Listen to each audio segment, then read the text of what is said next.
name of the show is The Way to Go. My name is Alan Bendich. I'm going to be your host. Tonight I have a very special guest, a friend of mine for over a decade, a fantastic actor, and really a colleague in many ways. And his name is Forrest. Welcome to the show, Noah. Thank you for the intro. I appreciate it, and I concur. We've known each other for quite a while. We've worked together in many formats. I know, and it's been great for me. Yeah. You've always been a friend to actors, or at least a friend to me on sets. I could always lean on you when I needed a little extra push, and I really appreciate it. You helped me bring out better performances, and you're a really good acting partner. Yeah, I appreciate that. I remember the first time we worked on, it was that Stu Nods thing, right? Right. And in between takes, you were doing push-ups. And I said to you, what's the problem? You're like, I got this nervous energy, man. I don't know. I said, take it easy. Right. You don't got to do the push-ups. Just relax, right? That's really all I said. And then later on, you're telling me, you really helped me, man. No, you you really did. helped me. You really helped me. That's what I needed, though. I needed, I just had all this nervous energy. I lived in Hollywood. I had some success, but then all of a sudden, that turned around to like failure in a way. And I came back to New York. And this was really the beginning of my comeback, whatever, Right, and you were there. And I really appreciate it. You're a good person. Well, I was glad I was there to help you. I mean, look, I don't gravitate to everybody. Right. I'm not the Mother Teresa of the film world. All right. You were to me, though. Let's clear the air about a couple of things. Right. If I don't like somebody, Right. I'm not the guy you want to be around. But Right. look, if someone I can tell are genuine people when I meet them, and I can be a very good person under those circumstances. So.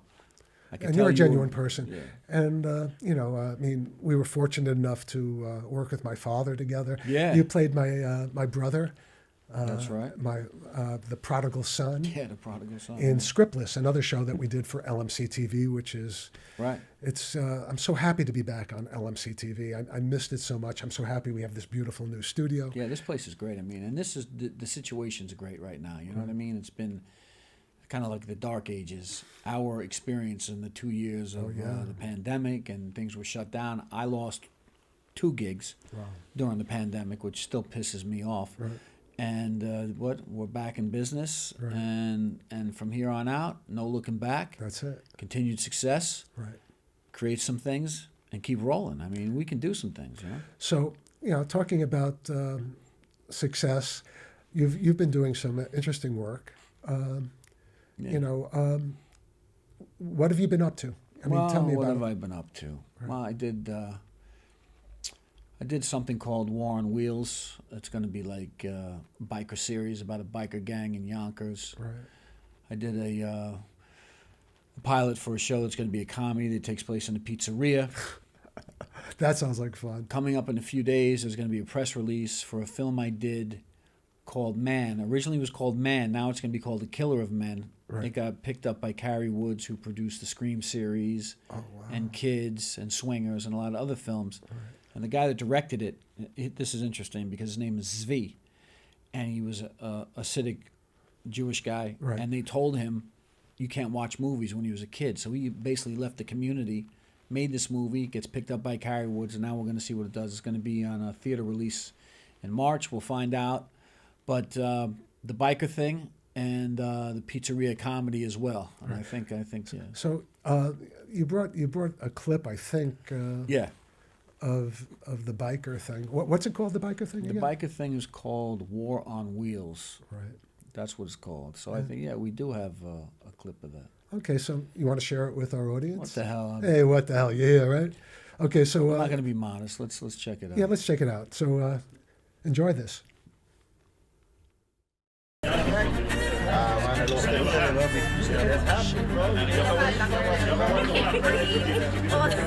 these things, like it's just ridiculous.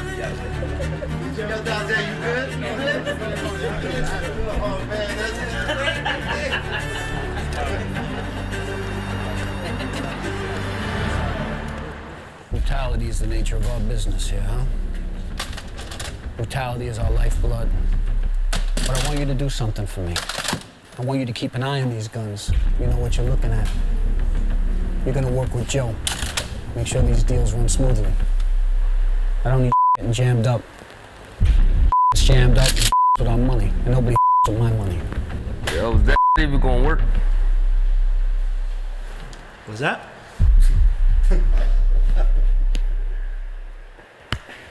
Watch who you Well, this was great. I really enjoy the look. I mean, you are a tough looking. The mustache is tough. You know what? I wish I'd done. I may do that in future episodes. Is kind of connected. Right. When we get back to production, there's going to be some time off. Obviously, I'm clean shaven now, so I have to get back going with that. But you have a certain presence in all films and television shows that I've seen you in. It's a pretty domineering, strong, tough guy, but also with a heart. That's the thing. You're a tough guy with a heart, and I think I hold my own, which you is do. good. And what's important is when you're working on something is that you know what you are. You know what I mean? Like nobody's going to ask me to do Hamlet on Broadway, but you know what? If they did, it might be a hit. You know why? Remember the movie Producers with Mel Brooks? They cast everyone wrong and the thing's a hit. that's it. People would show up to laugh. Right. You know what I'm saying? I'm not doing any Broadway like Olivier, right? Right. I do what I do. And you do it well. I'm not looking to fool anybody. But even in Scriptless, when you worked on that show, and I mean, you were able to go with the flow. You're really good at every aspect of acting that I've seen you in. Improv, you're really great. Well, I can make stuff up, luckily. Right. So when we were doing Scriptless, I never felt like I was a loss for words. I always felt like I had something to say. Right. And some of the most powerful scenes were like with you and Greg, and with you and Anthony. I mean, those were like the scenes I really enjoyed watching on that show. Those were tough scenes. Yeah. But you and Greg in the back of that, and the duck. Greg. He's always showing that scene to people. He loves that scene. Well, it was a great scene. It was a great scene. It was a good scene. You know what I mean? And I'm happy that it was the one thing about Scriptless also was it brought people together that were never together before. That's the beauty of a set, and especially like a little series, even 10 whatever the episodes are. You get an opportunity to really, get into your character and to work continually with. we had a lot of different locations. That's true. We had that bar, right? Right. We had the Duck Inn, and we were in your office building one day. Right.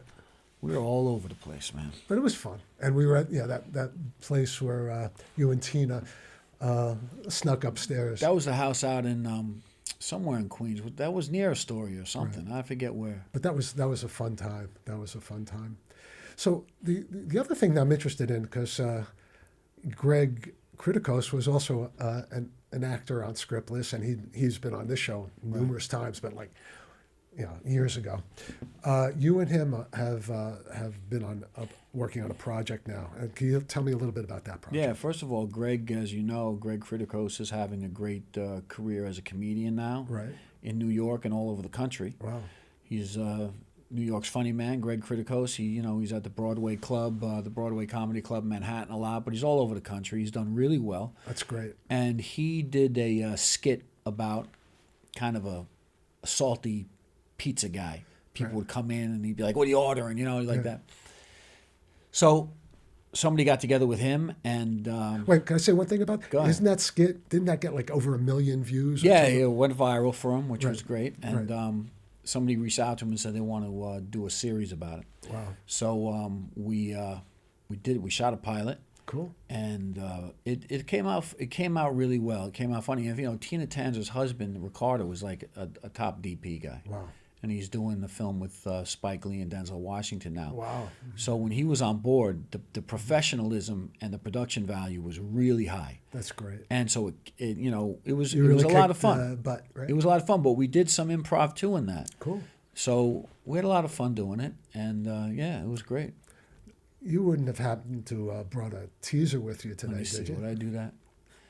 A humble guy like me bringing video of himself. Actually, I think I'm in the teaser just for a quick moment, but the rest of the people really shine in it. But yeah, I And think a lot we of have them, quite a few of them were in Scriptless, which is so it's like a Scriptless reunion. there. It was. is. Well, hopefully in the future there'll be even more people from Scriptless on that show. Anyway, Yeah. so let's share that Let's show it, teaser. man. And Let's again, do it's it. called what? It's called Connie. Connie. Enjoy Connie. Enjoy Connie.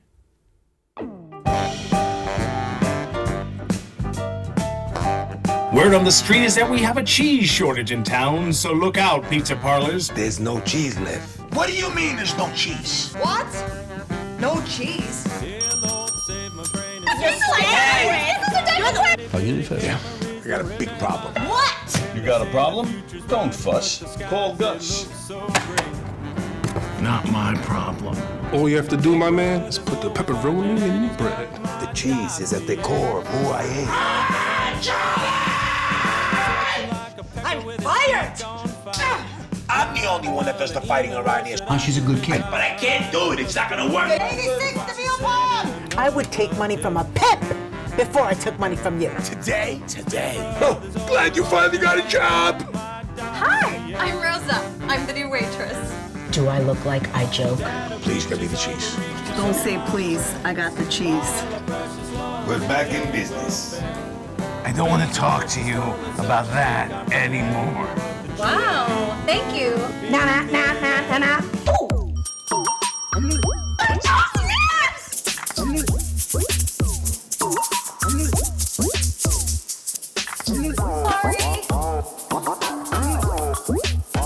The pie is a circle and the circle is a ring on this finger, and I don't see a ring on this finger. Do you? No more round pizza. From now on, we're going square.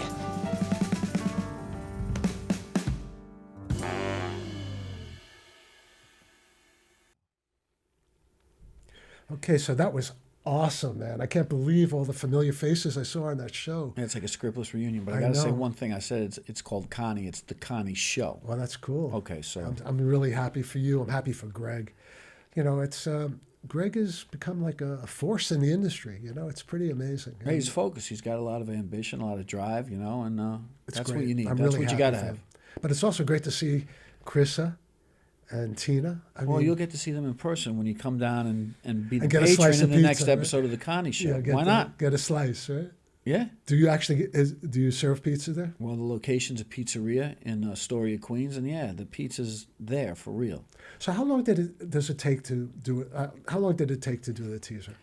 The teaser, the episode, the pilot episode took a week. Wow. But it was around the clock, kind of. And he's been the post production work has been going on for quite a while. So I'd say getting the teaser ready, a month, Right. and in about 2-3 weeks, the pilot will be completed, full post production. And where will it be able to be seen? That's the thing. There's going to be a screening for there's some industry people that want to see it. Right. There'll be a screening, and that will dictate what happens next. And with the names attached, including the DP, you're going to have some very important people. Well, looking you at know, that when you thing. have the right people in the production areas, you know, you it looks the way it's supposed to look. You know, there's a lot of videos on YouTube with guys just grabbing cameras, and some people have had success doing that. But you know, production value is very important. Well, you know, I'm a little nervous that you might not be available for the way to go in the future with the with all your success. Yeah. We'll be so lucky. That would be great. I mean, it wouldn't We'll be do great. a remote from the lot at Warner Brothers, That would right? be So awesome. don't worry about it. Yeah. That'd be fantastic. Yeah, you know, I've been thinking a lot about my dad. You know. Yeah. You had fun with him, right? He was a great guy. I mean, look, how lucky was he, man? I mean, we all should be so lucky to live that long. And also, he started acting when he was like 98 years old. You know, to me, that's You know, like- he was a natural because I remember him having no problem with it. It was like easy. Well, for he him. had some problems with some of the lines, but it was fun. Yeah, but you know he what? really- He was never bothered by the fact that the cameras were there Oh, no. and that he was doing the scene. And that's really when you know if someone's natural. Yeah, he was right? definitely a natural. As a matter of fact, he didn't even realize the cameras were there. You know, I mean, Yeah. to a certain extent.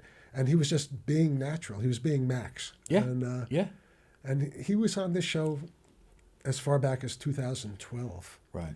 So it's amazing, you know.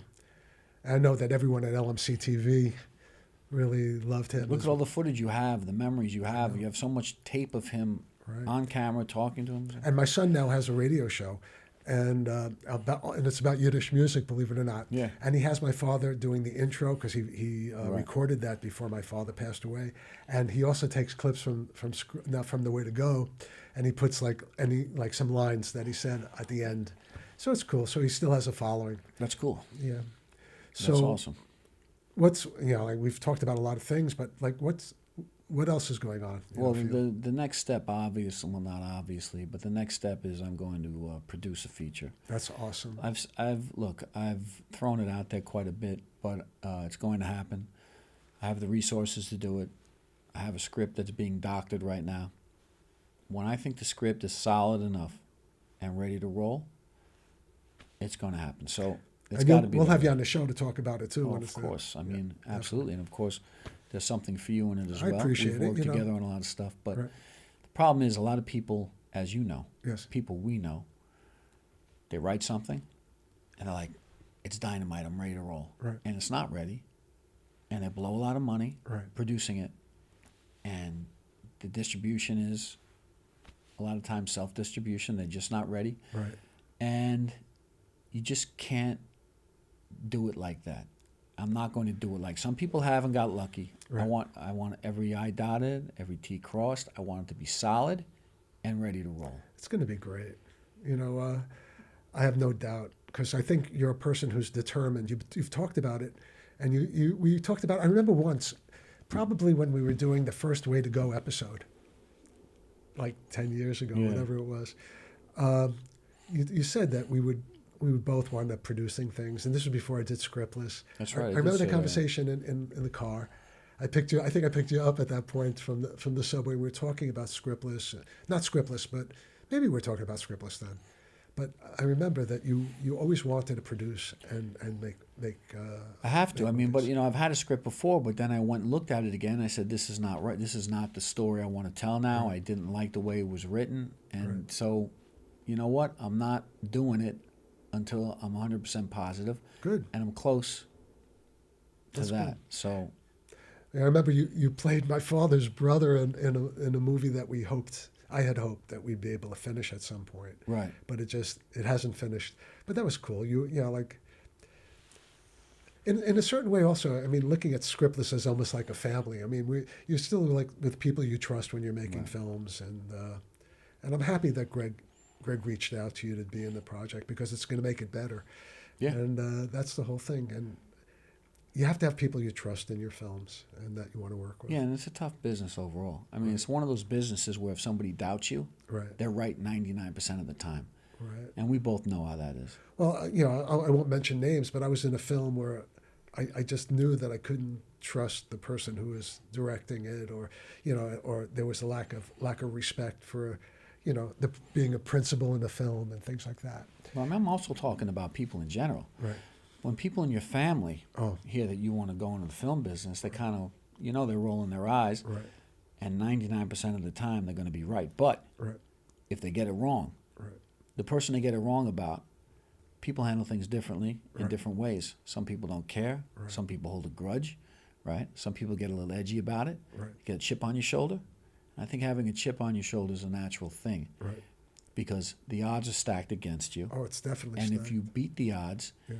you get pissed at the people that doubted you. Right. Now, but everybody's different.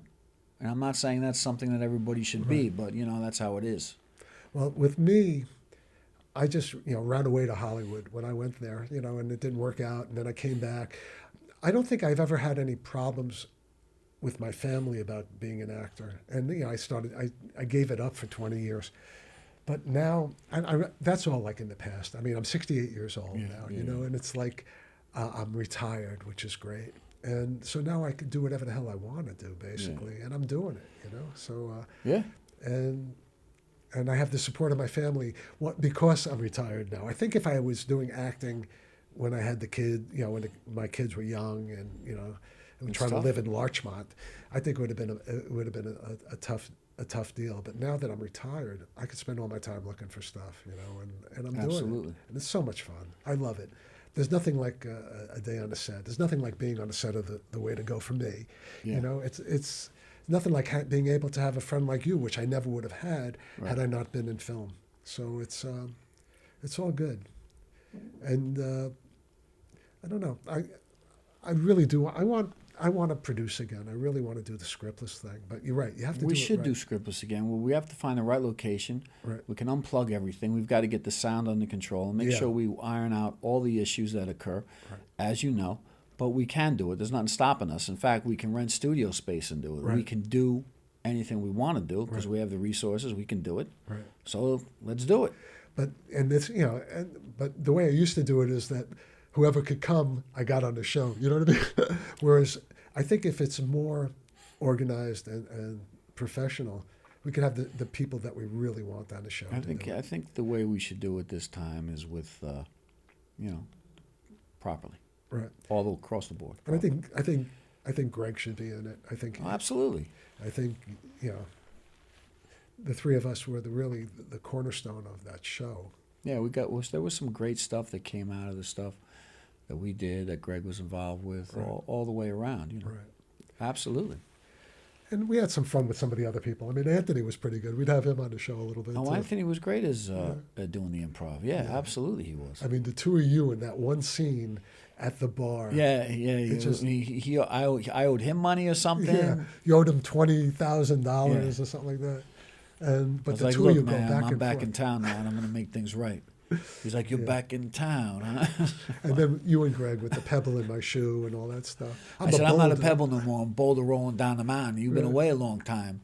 That's it. Here comes Sal, the dark cloud. Hide your lunch money. That's But what I said. That's it. Right. It's amazing that we still remember that stuff. I remember those lines. Even though they were improv lines, I still remember them. But the interesting thing about that show was really it was my story, kind of. I took things from my past, twisted it a little bit, but it was like certain things about that were. Well, you did some wild stuff. I remember you did an episode where you had people come on that really had a problem with you, Right. so they could air their grievances right. for It real. was called Intervention, and That's they wild, they man. really told me what they were feeling, and it was pretty crazy. That is crazy.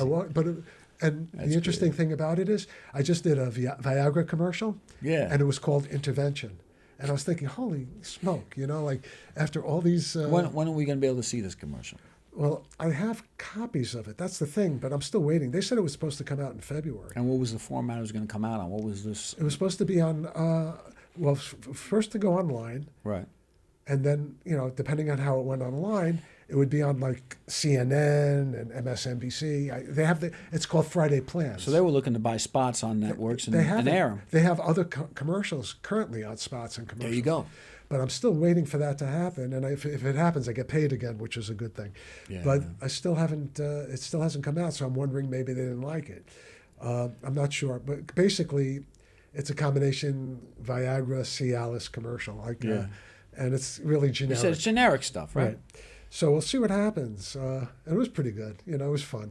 It was a silly concept having three. There were three old guys up there taking turns telling people why they should get their Viagra for 87 cents instead of for $41 a piece. Well, that's a pretty good deal. Yeah, we got to go over to the drugstore later to fix them up. They'll sell it in Target, but we'll have to have somebody open the flap to get it because everything's under a plastic It's guard crazy. now. But I'm having fun. I have a couple of things lined up. Right. Other than the Connie show, which would be great if I do go on it, I just But the other thing is, every time I finish a project and I don't have something lined up, I always wonder if I'm going to get it. I always have that fear that I'm not going to get another part. Everybody has. I mean, there's a top echelon of people Right. that there's always a script in the mail or they're always getting a call. Right. But it's a tough business, man. So you have It's that a feeling tough sometimes go. too, and Well, no, I know something's going to come along, but Right. that's the point of doing it myself. Oh, yeah. Because I am not doing ultimately what I want to do, Right. which is certain stories I want to tell, obviously. and that one thing about again the scriptless thing. It just poured out of me because these were stories, and behind the stories were actually things that happened in my life. Right. And I had like no control of that. I mean, it was just coming out. It's like one of those creative times in your life when, I come up with the story, and thank God I had actors who were able to take the story and run with it. Yeah. But it was, but then I also throw in a couple of like you kissing some girls or something like that. We had a was funny. rotation of people that I don't know. I mean, I think I think we should try to bring him back in the fold. You know, some Right. of those people. Yeah, I think so. But it's been a long journey to get to this point again. This show has been it's been away for a long time. And I kind of missed having this kind of scenario. This setup. Yeah. And it's beautiful. I like it's a new setup. Yeah, let's give a shout out to the new studio. I mean, this Right. place is amazing. Yes. And Dina, seeing her again, obviously, and all these other people I met here are great. This is a great setup. Yeah, Dina has a couple of kids now. Like the family's getting bigger. I'll put it that way. Yeah, And absolutely. this is a beautiful setup, actually. It is great. Yeah, they have these new cameras and all this other stuff. Yeah, this is high tech, man. This is like state of the art going on here. Right, and this area did not look like this when they first came here. They did a lot of work to make this area look the way it did. Yeah, this area's a nice spot too. Right. I like it. 'Cause this is the first time I've been through here. Yeah. And right next door is the movie theater. Right. It's cool, man. It is. It's different, but it's different than. And I do, but the other thing is we have a lot of memories from the old space too. Yeah, it was. I liked I didn't dislike both old space spaces. Yeah, both this has spaces. been several spaces. Yeah. Right. And it's the pizza we used to eat. Well, you had to buy the pizza. Yeah, but the pizza was good though. It was good, and we had it really for like long periods of time, so we were able to Right. It was a different time, but now we're really trying to get LMC TV to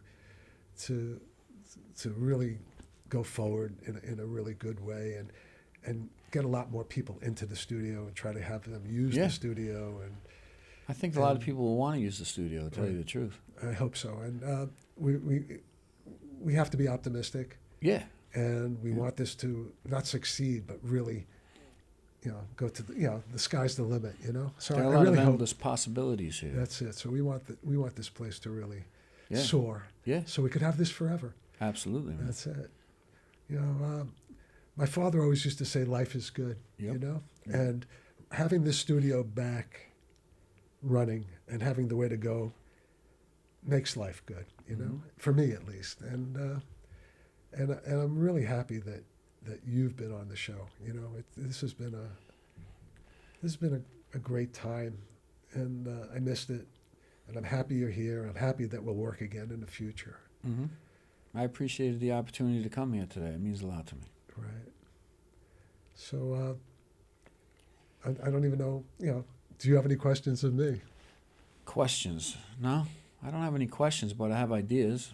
I'd like to come back here. I told you I want to do something. I want you to play the host of a late night show, because I did this short film I told you played at Punta del Este in Uruguay. I made it to the finals. I didn't win, but that's not the point. Yeah. But I have an idea of continuing on with that, because I'm trying to make some statements about stereotypes in film. Right. And my problem is that people have certain stereotypes about Jewish actors. Okay? I'm always playing an Italian guy. But nobody ever says you don't look Italian. But I've had situations where they say, I don't look like I play a Jewish character. I'm like, why not? It's because of stereotypes. So I've got kind of a chip on my shoulder about that. Yeah, I've dealt with anti-Semitism in my life, and I mean, maybe this is not quite what you're saying. No, yeah. But I, it is.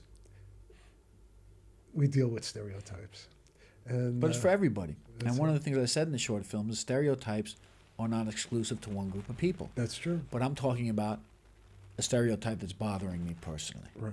You see what I'm saying? Right. So I'm going to carry on with that. And that's it. Well, that's it. You have to come up. You did. If it's something personal. Yeah. That you're writing about. Look, you remember the movie with Pacino, Carlito's Way? Yes. And his lawyer, Kleinfeld. Right. This is Sean Penn's interpretation of the Jewish lawyer with the bozo hair and he's bald in the middle. It's always the same crap, right? I know. It's terrible. That's a terrible thing. But whatever. But I mean, it's just like, give me a break. Right. And they do that with all ethnicities. Yeah, but they do it with all ethnicities, yeah. And everybody's got a right to be pissed off. Right. And this is just one story. Well, that's good. I think everyone should tell their story about that, because I think that's a story that has to be told, actually. Yeah, it's kind of annoying, isn't it? It is annoying. I mean, every time you see, or the lender, the money lender, all these things throughout history. In Scarface with Pacino, again, The guy who deceives him and can launder the money, his name is Seidelbaum. Right. And he also turns out to be the backstabber. So that's the way they want to portray it. I would love to go on with this All right. much longer, but It's good that we filled the time. Yeah, but right, because I was running out of stuff to talk about. But there's only one thing left to say. That's a wrap. Good night, folks.